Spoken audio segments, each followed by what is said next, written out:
Entonces, vamos a estar hablando sobre las 5 solas y comenzamos hoy día con solo escritura. ¿Sí?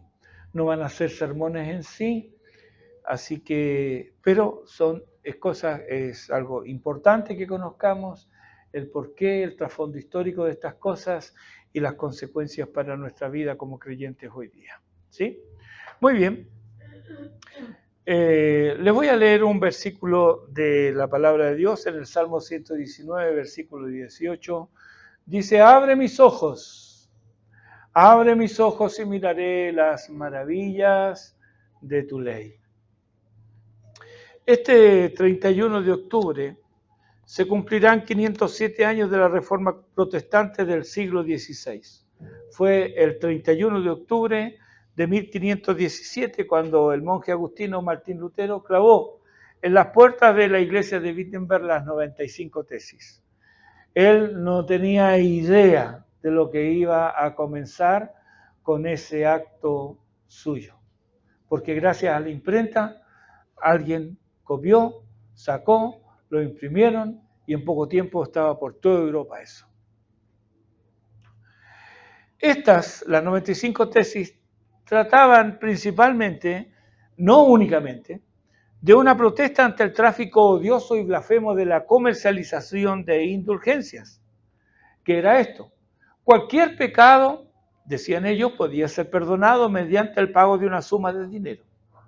Así las almas que estaban en el purgatorio podrían salir pronto si sus deudos adquirían las indulgencias. También servía en términos personales, o sea, si usted quería pasar menos años en el purgatorio, compraba unas indulgencias y con eso se aseguraba unos años menos ahí. Dicho sea de paso, por grotesco que nos parezca, todavía hay un vasto sector de la población que cree igual que los contemporáneos de Lutero. Y es preciso denunciar que la idea de purgatorio no viene de la Biblia, sino que precede al cristianismo en por lo menos 3 siglos. Tales ideas de purificación mediante el fuego también se encuentran en el budismo, que es anterior al cristianismo, en el zoroastrismo, también anterior al cristianismo, y en el islam, que es posterior por 6 siglos. Pero son ajenas al evangelio. Pero esto era algo que se creía firmemente en aquel entonces. Los primeros cristianos nunca profesaron creer en un sitio tal como el purgatorio. Fue en el año 600 después de Cristo que el Papa Gregorio el Grande hizo declaraciones de un tercer estado, un lugar para la purificación de las almas antes de su entrada al cielo. Esta idea fue aceptada como dogma de la Iglesia romana en el Concilio de Florencia en 1459 y un siglo después es confirmado como dogma en el Concilio de Trento, donde quienes no aceptan o no creen esta doctrina del purgatorio son malditos. Eso está vigente al día de hoy. Hemos de tener en cuenta que ninguno de los cánones de Trento han sido abolidos y sus maldiciones están vigentes.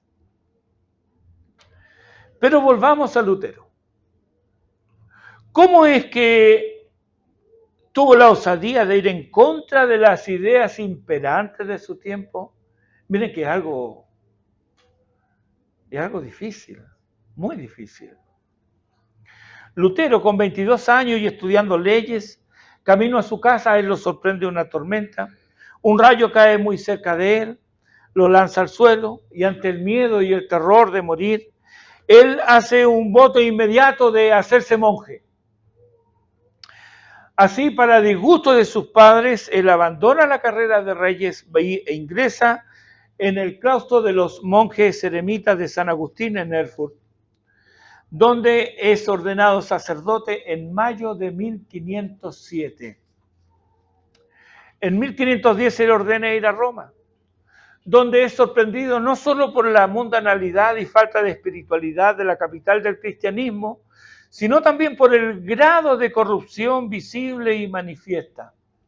Él regresa a Alemania profundamente decepcionado y continúa sus estudios y enseñanzas. En 1512 él obtiene su doctorado en teología y comienza a enseñar sobre los Salmos, Romanos y Gálatas.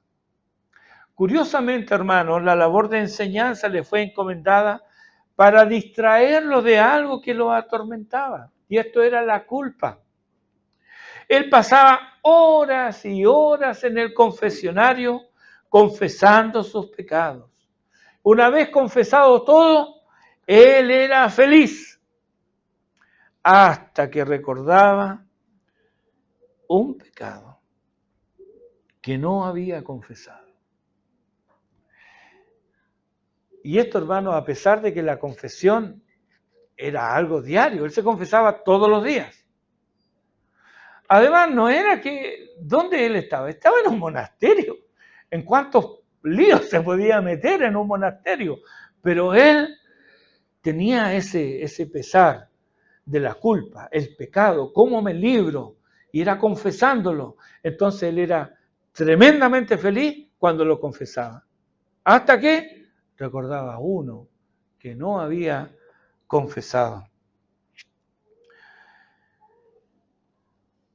Lutero en esta situación se indignaba contra un Dios que incluso en su evangelio, decía él, cuando anunciaba a las criaturas las buenas nuevas, estas iban acompañadas de su aterradora justicia e ira divina.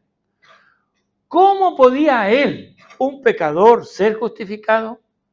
Ya que era una criatura caída, ¿cómo podía mostrarse de otra manera sino que siendo malo?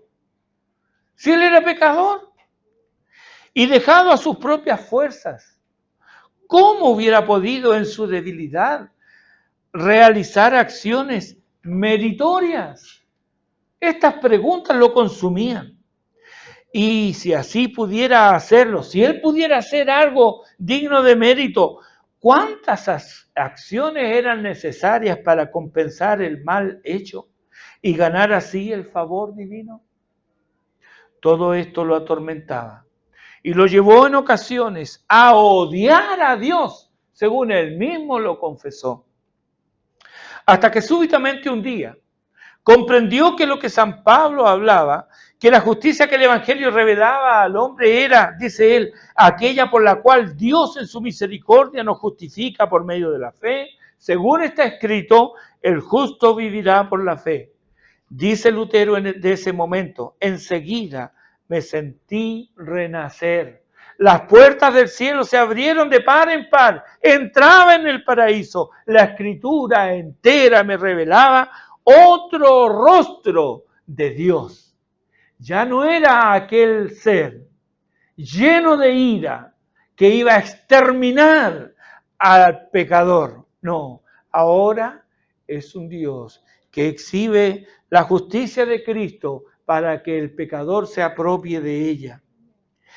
Esta certeza, esta fe, esta seguridad vino a su vida no por su vida de monje, ni por sus buenas obras, sino que esta certeza vino por medio de la palabra de Dios.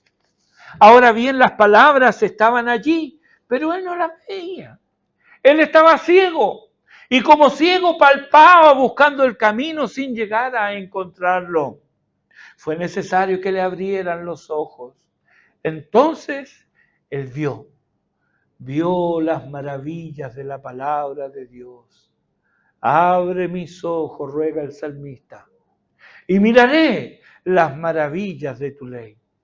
Dice Deuteronomio 29:4, pero hasta hoy Jehová no os ha dado corazón para entender, ni ojos para ver, ni oídos para oír. ¿Notamos aquí la soberanía de Dios en la salvación?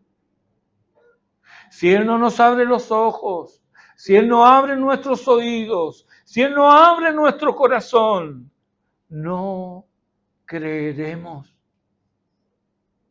¿Esto nos hace entonces inocentes?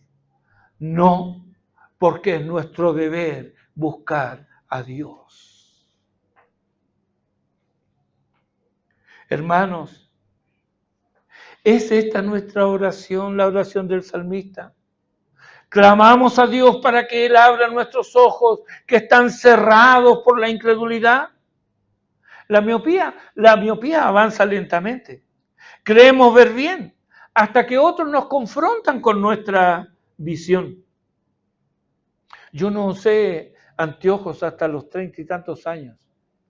Y comencé a usarlo porque una vez iba caminando de vuelta de la reunión con mi esposa y me quedo mirando el cielo, la luna, y le digo a mi esposa, mira qué bonito ese anillo que tiene la luna.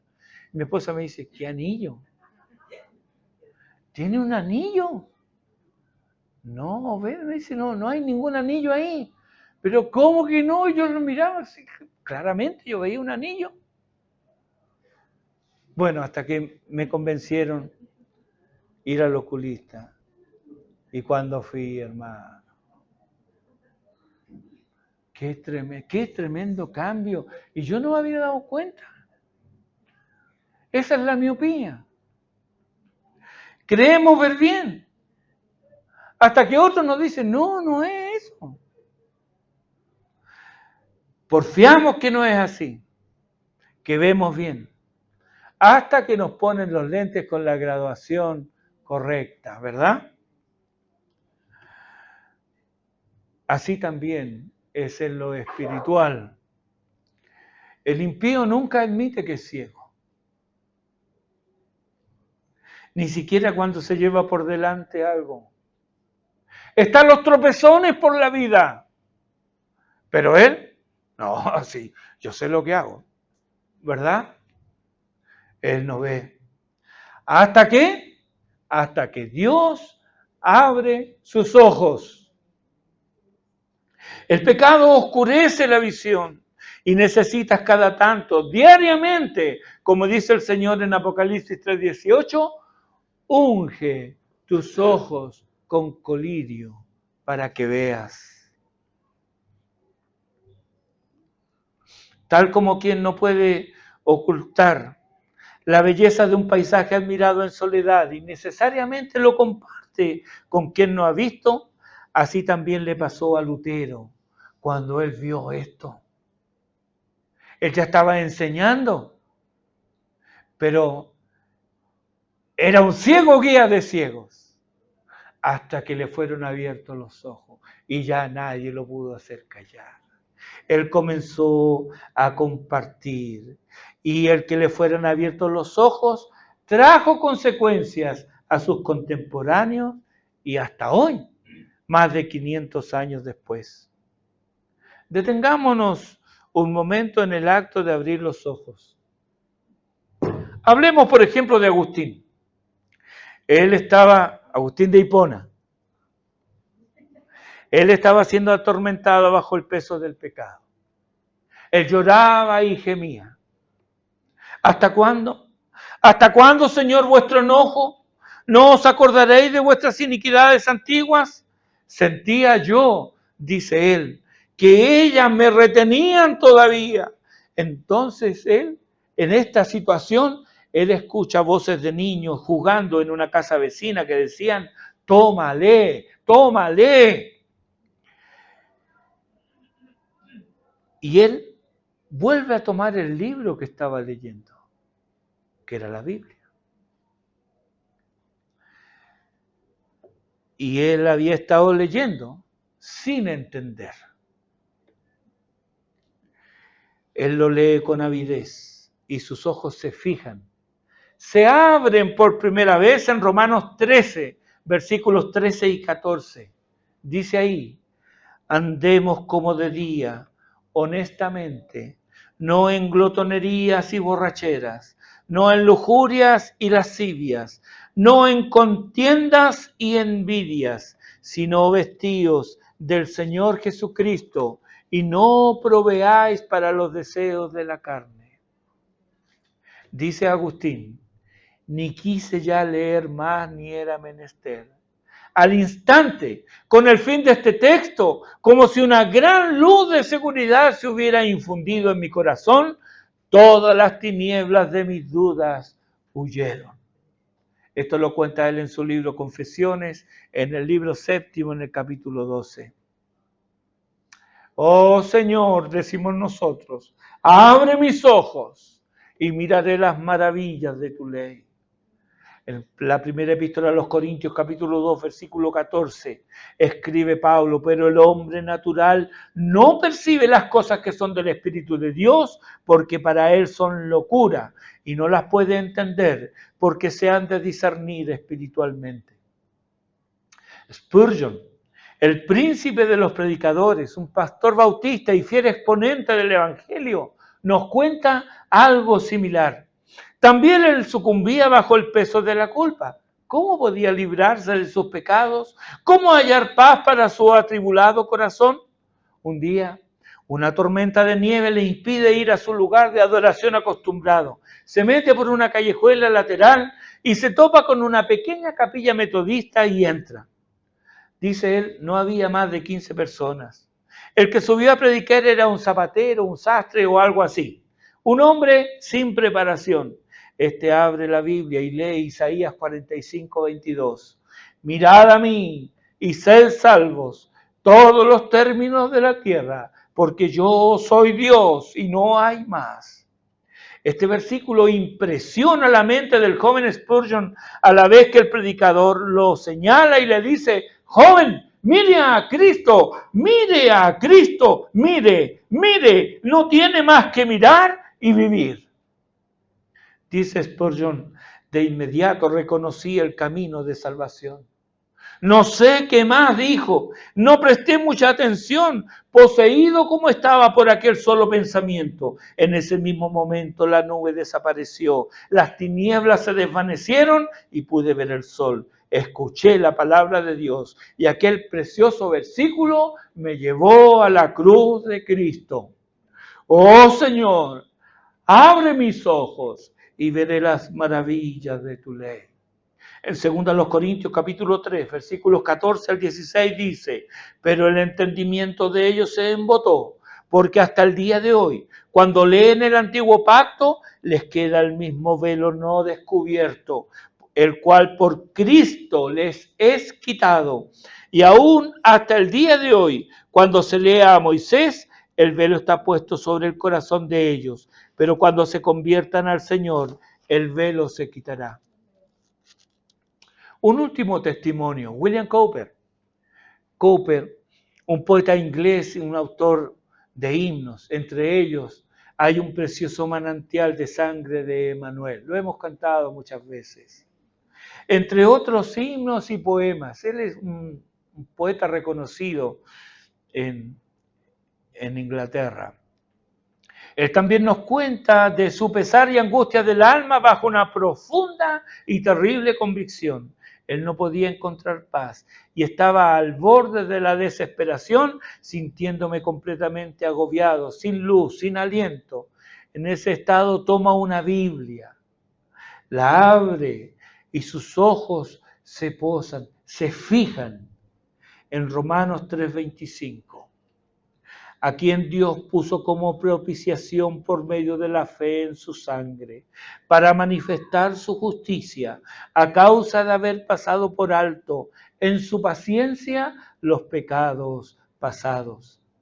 Al leerlo, dice él, de inmediato recibí poder para creer. Los rayos del sol de justicia cayeron sobre mí en toda su plenitud. Yo vi la completa suficiencia de la expiación, en la cual Cristo ha forjado para mí perdón y entera justificación. En un instante, yo creí y recibí la paz del Evangelio. Si el brazo de Dios Todopoderoso no me hubiera sustentado, yo creo que hubiera sido aplastado de gratitud y gozo. Mis ojos estaban llenos de lágrimas. Este arrobamiento ahogó mis palabras. Yo solamente podía mirar al cielo en silencioso temor, sobrecogido con amor y asombro. Padre celestial, abre mis ojos y veré las maravillas de tu ley. Segunda a los Corintios capítulo 4, versículos 4 al 6 dice: el Dios de este siglo cegó el entendimiento de los incrédulos para que no les resplandezca la luz del Evangelio de la gloria de Cristo, el cual es la imagen de Dios.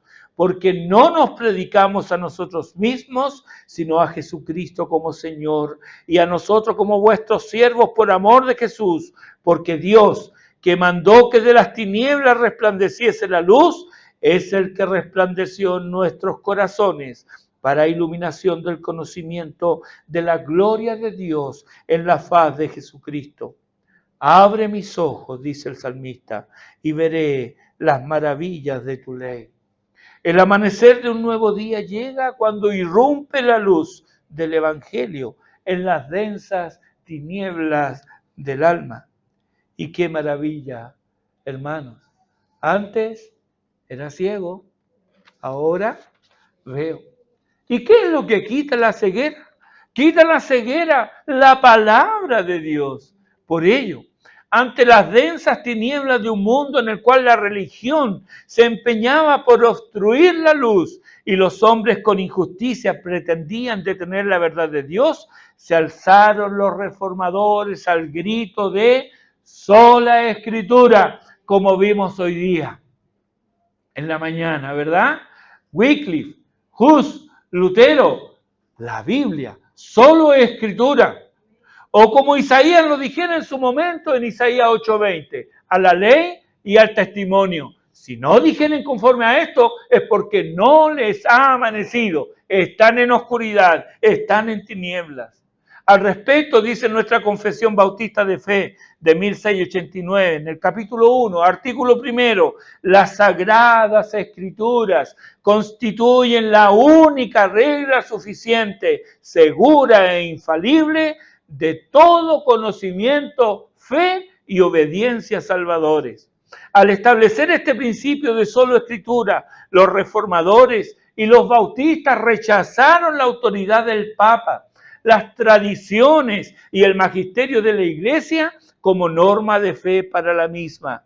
El propósito de establecer este principio era rescatar a la Iglesia del estado de corrupción doctrinal y moral en que estaba sumido el cristianismo de esa época y recuperar para la Iglesia la pureza doctrinal que emana de la santa palabra de Dios. Ahora bien, hemos de preguntarnos, ¿estos principios son relevantes para la Iglesia hoy? ¿Necesitamos reafirmar el principio de solo escritura? Cuando se declara que la Biblia es una regla de fe y conducta, afirmamos que todos nuestros hechos, toda nuestra vida está regida por lo que Dios ha revelado en su palabra, incluyendo la forma de la adoración y el redarguir de nuestras conciencias. Todo ello regulado por la palabra de Dios. El reformador suizo Zwinglio, en uno de sus escritos, decía: en el Evangelio y del Evangelio se aprende que las doctrinas y los preceptos humanos no ayudan en absoluto para la salvación. Y en otro lugar, hablando de las Sagradas Escrituras, dice: ciertamente es infalible, es clara, no nos deja vagar en las tinieblas, se interpreta ella misma por sí misma e ilumina el alma humana con toda salvación y toda gracia. Este es Zwinglio. John Knox, el reformador escocés, afirmaba: la palabra de Dios es el fundamento de la fe, sin la cual ningún hombre entendería la buena voluntad de Dios.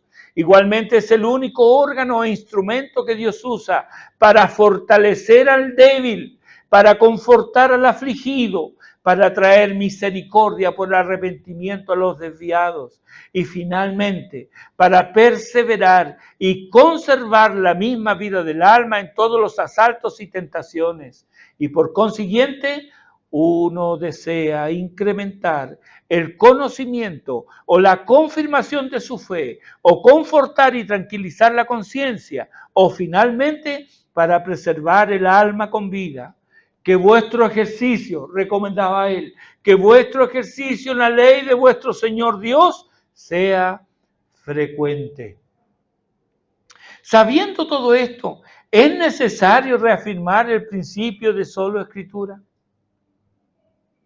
Hace más de 30 años, el doctor Michael Horton, profesor de teología sistemática en el seminario Westminster de California, escribió el libro Religión de Poder, cuyo subtítulo decía La comercialización de la iglesia evangélica. Eso hace 32 años. ¿No asombra ver hoy tantos llamados evangélicos hambrientos de poder? Poder de notoriedad, poder para fascinar y manipular a las masas, poder político y hasta poder espiritual, pero no el poder de Dios para salvación, que es el Evangelio. Al año siguiente, en 1993, el doctor David Wells publicó el libro Ningún lugar para la verdad, cuyo subtítulo decía, ¿qué le ha sucedido a la teología evangélica? ¿Nos asombra hoy que tantos crean mentiras y falsedades? ¿Cómo es que hoy hay tantos creyentes pactando a diestra y siniestra, decretando, sembrando semillas de fe, reclamando o arrebatando bendiciones? ¿De dónde sale la idea de liberar ciudades orando en los cerros, atando supuestos demonios, ungiendo casas y esquinas con aceite? Ninguna de estas prácticas han salido de las Escrituras. El mismo año 1993, el doctor John MacArthur publica Avergonzados del Evangelio, cuyo subtítulo dice Cuando la iglesia se vuelve semejante al mundo. ¿Te sorprende que lo sensacional y la euforia hayan reemplazado la piedad reverente? Ya no se busca el culto a un Dios santo, pues la palabra santa está ausente y se busca que el espectáculo agrade a los sentidos de los adorantes. El centro del culto ya no es Cristo, sino el hombre y sus necesidades aparentes e inmediatas. Se ha dejado de alimentar a las ovejas de la grey del Señor para entretener a las cabras que no les gusta el redil del Salvador. ¿Cuál es la congregación donde se expresa el sentir del viejo himno? Este es un himno. Lo hemos cantado. Dios está presente. Vamos a postrarnos ante Él con reverencia. En silencio estemos frente a su grandeza, implorando su clemencia. Quien con Él quiera andar, su mirada eleve, votos le renueve. En el año 96, el doctor John Armstrong publicó el libro La crisis evangélica que se viene, cuyo subtítulo rezaba Desafíos actuales a la autoridad de las Escrituras y al Evangelio. ¿Te asombra ver cómo elementos extrabíblicos son introducidos en la adoración a Dios, en el evangelismo y en la consejería? ¿Ves cómo se han introducido en la Iglesia de Cristo técnicas y filosofías del mundo empresarial y hasta ocultismo oriental? ¿Cómo ha sido posible todo esto? El 20 de abril de 1996 tiene lugar la Declaración de Cambridge. Dice, las iglesias evangélicas de hoy están siendo progresivamente dominadas por el espíritu de la época en lugar del espíritu de Cristo. Como evangélicos nos llamamos a nosotros mismos a arrepentirnos de este pecado y a recuperar la fe cristiana histórica. A través de la historia las palabras cambian. En nuestros días esto le ha pasado a la palabra evangélico. En el pasado esta palabra servía como eslabón de unidad entre los cristianos de muchas tradiciones eclesiásticas diversas. El evangelicalismo histórico era declarante o confesional. Este evangelismo abrazó las verdades esenciales de la cristiandad, tal como fueron definidas por los grandes concilios ecuménicos de la Iglesia cristiana. Además, los evangélicos también compartieron una herencia común con los 5 solas de la Reforma del siglo XVI. Hoy en día, la luz de la Reforma protestante ha sido significativamente opacada. La consecuencia es que la palabra evangélico se ha convertido en tan inclusiva que ha perdido su significado. Cualquiera se define como evangélico, no importa lo que crea, no importa cómo viva. Soy evangélico. ¿Y qué? Es así como en esta declaración de hace casi 30 años atrás se afirma: la Escritura solamente es la regla inerrante de la vida de la Iglesia. Pero la Iglesia evangélica de hoy le ha quitado a las Escrituras su función de autoridad. En la práctica, la Iglesia se guía con mucha frecuencia por la cultura, las técnicas terapéuticas, las estrategias de mercadeo y el ritmo del mundo del entretenimiento y de los medios de comunicación. Tienen mucha más influencia sobre las necesidades, el funcionamiento y los objetivos de la Iglesia que la palabra de Dios.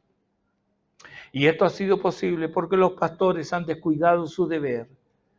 Y además, el privilegio que tienen de decidir y supervisar los cultos de adoración, que incluye el contenido doctrinal de la música. Y así sigue. Hoy no estamos mejor que 30 años atrás. Por eso es pertinente insistir en la relevancia y actualidad de las olas de la Reforma Protestante del siglo XVI.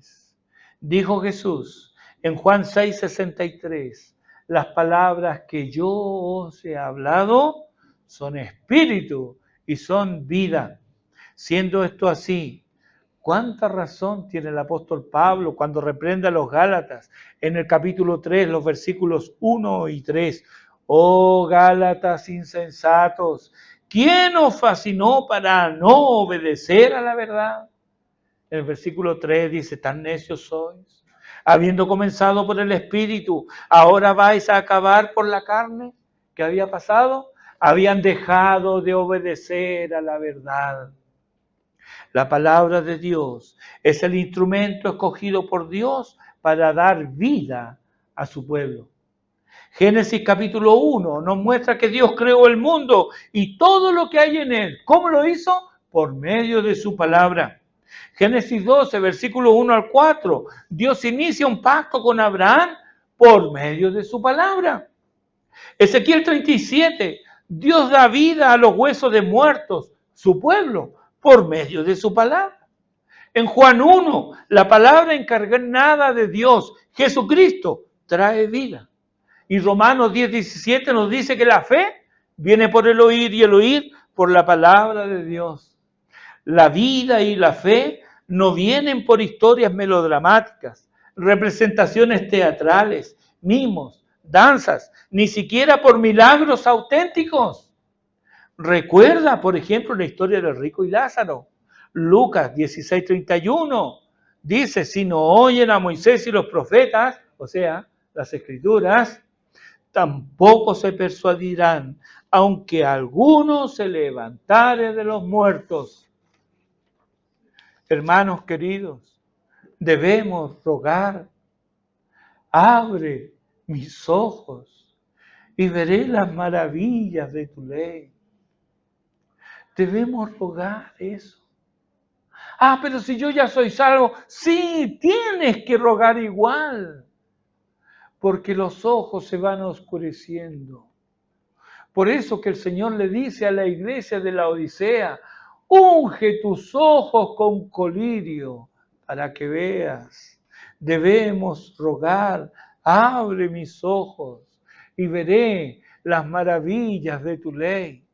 ¿Cómo es que en nuestro andar vamos arrastrando cosas que tiempo atrás ya las desechamos?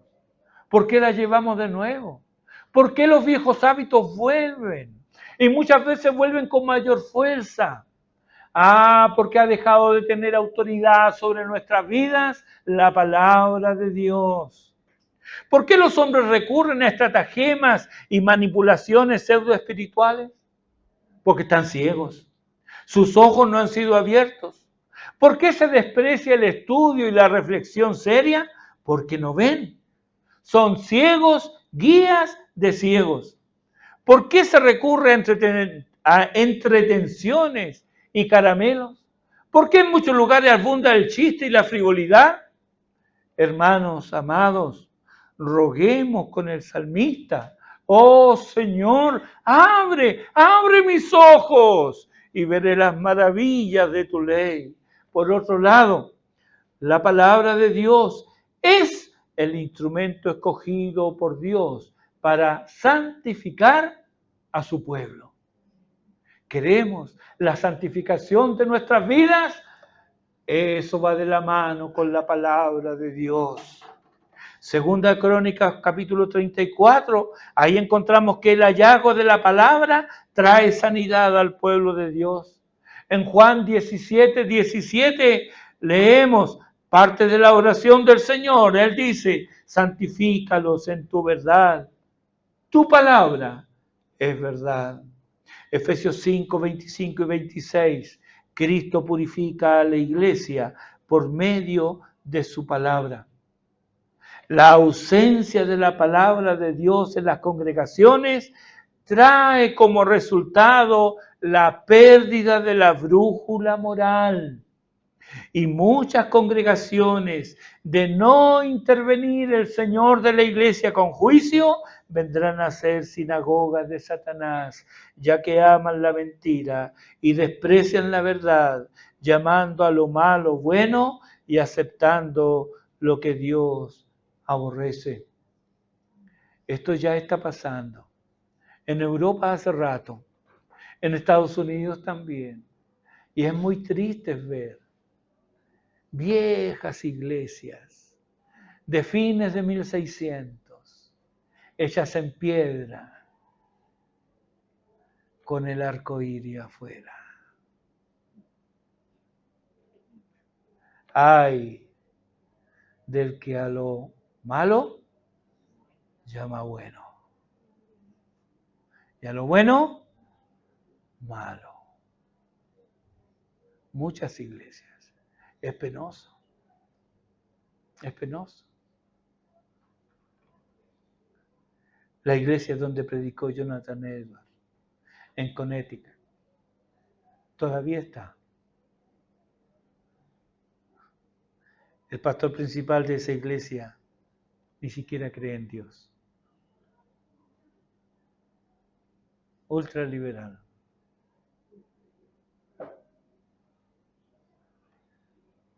Si se deja de lado la palabra de Dios, no podemos esperar nada bueno. Como nación ahora, ya hemos descendido bastante. Y la inmoralidad se manifiesta en todo el quehacer nacional. Y entiéndase inmoralidad, no solamente la inmoralidad sexual. Ese es un aspecto de la inmoralidad. Pero esta se manifiesta en todo el quehacer nacional. Los poderes del Estado supuran las llagas de la corrupción. Pero hermanos, ¿ha de expresarse también este espíritu en nuestras congregaciones? ¿No nos arrepentiremos de haber caído tan bajo?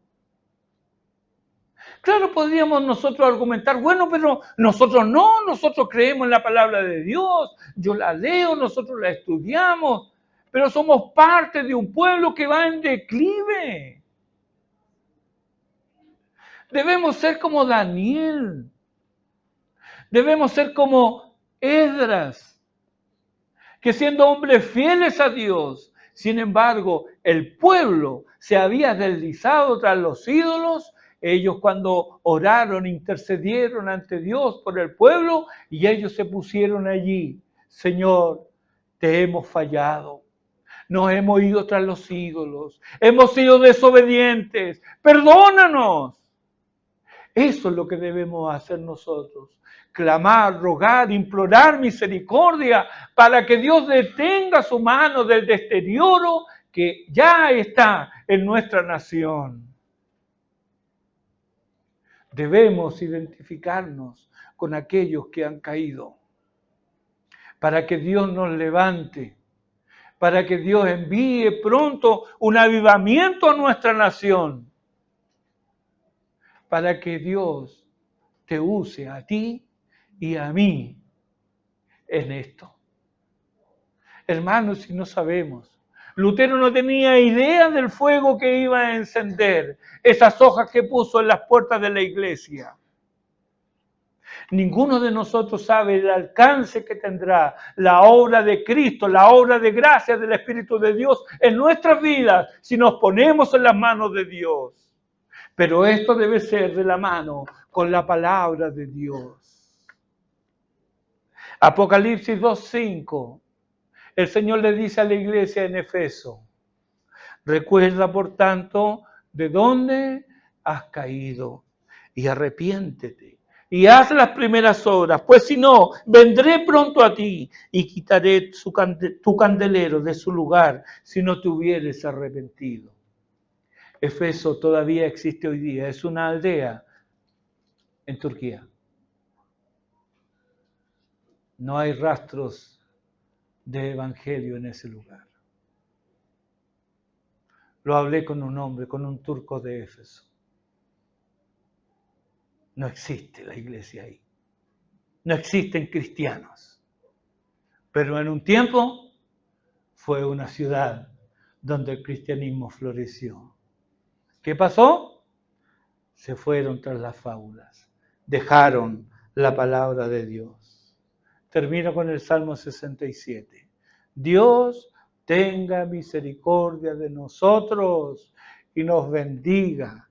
Haga resplandecer su rostro sobre nosotros para que sea conocido en esta tierra su camino y en todas las naciones. ¿Por qué no ser utilizado por Dios para traer, para llevar el evangelio a todo el mundo? ¿No es el cumplimiento de la gran comisión? Eso es lo que quiere Dios, eso es lo que quieres tú, es lo que queremos nosotros.